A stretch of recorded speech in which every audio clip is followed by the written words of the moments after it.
So, Megan, why are these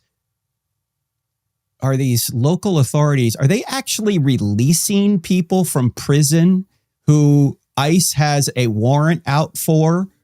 So Yes. ICE cannot get them? Yes, they would not recognize the federal warrant on them, that they refuse. It's so important to them that they not cooperate on immigration enforcement, that they would not call ICE if a person had that.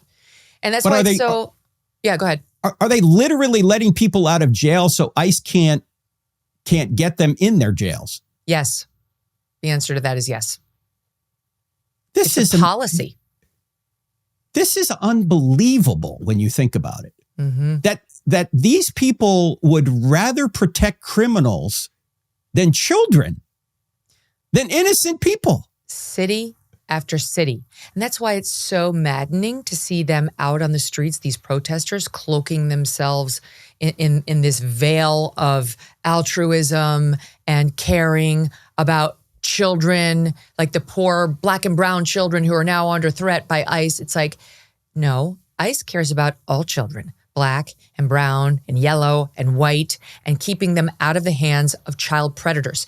If you were to look at the list of those who have been arrested in Minneapolis so far by ICE, for some reason, if you're from Laos, you have a high chance of winding up in Minneapolis, and apparently a high chance of molesting children, because they have arrested so many illegals from Laos who have committed sex crimes on children. And I mean, I'm not going to list them, but just the absolute worst things you can do to a child. And so that's who ICE is nabbing.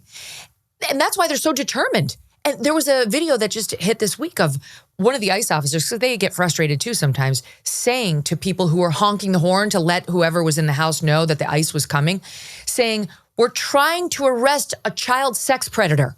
Do you understand? We're like, why are you giving this guy the heads up so he can run? The whistles, trying to let these people who are going to rape kids know so they can get a head start on the escape. It's utter madness.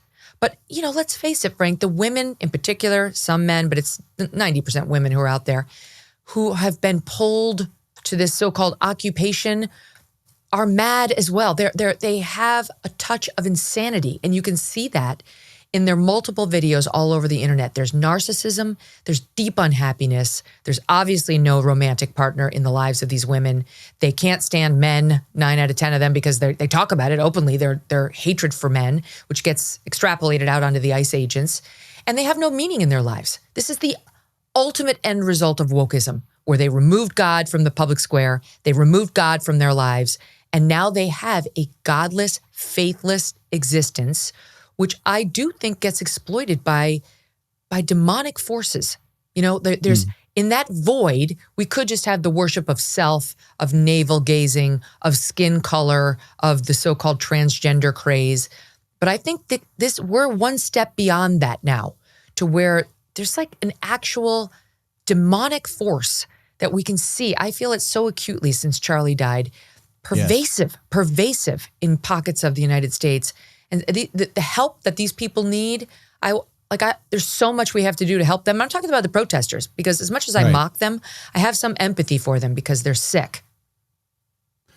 Well said. In fact, this was going on before Charlie, obviously, but it seems to have been amped up. In fact, right before Charlie, they had that shooting at the Minnesota Annunciation School. You remember the Catholic school that was shot up by that young disturbed trans person, and it had all the markings of spiritual warfare on it, Megan, because he wanted to kill Christians, he wanted to kill children. On his bullets, on his gun, he had something about Israel. He wanted to attack. Oh, and when he was doing shooting practice, he had an image of the crucified Christ as the target when he went to shoot. Yep. I mean, he's attacking the Lord, he's attacking the land, and he's attacking the lineage of the Lord by attacking Christians.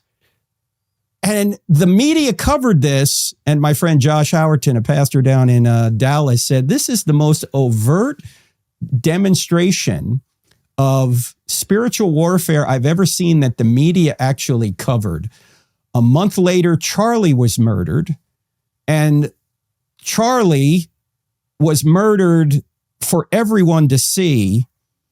And since we've had that, after Jesus and the apostles call Satan a murderer, they also say that he's a slanderer, an accuser, and a liar. And what have we had since the murder? We've had nothing but slander and accusations and lies, particularly against Erica and her organization. And it's so obvious. And now you have people who are actually supporting the release of sex offenders, pedophiles, and murderers and rapists. And you have governors and mayors advancing this. How mad have we become?